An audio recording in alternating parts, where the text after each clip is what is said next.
Bonjour à vous qui avez décidé d'atteindre vos objectifs. Moi c'est Caroline et je vais aujourd'hui vous parler d'une manière très efficace selon moi d'aborder les obstacles qui nous barrent la route sur le chemin de la réussite.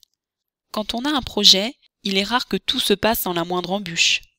Par exemple, des obligations familiales ou un problème de santé peuvent nous empêcher de travailler à notre projet pendant plusieurs jours, plusieurs semaines, voire plusieurs mois.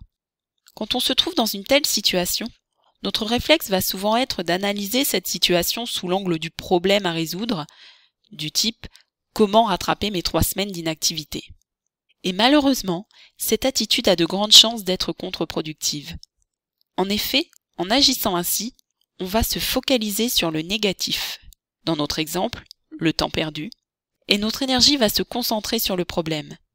Alors que si on pense consciemment plutôt en termes de solutions à trouver, on va introduire du positif et utiliser notre énergie à bon escient.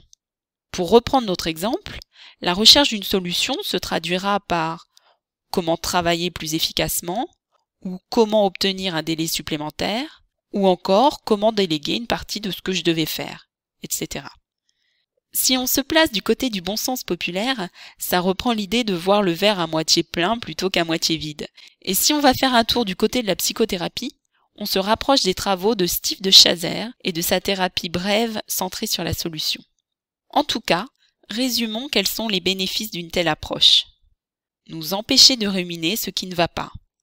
Ressasser un problème, ça le rend souvent encore plus important qu'il ne l'est. Ce qui nous bloque, nous mène à l'inertie et inévitablement entraîne la démotivation.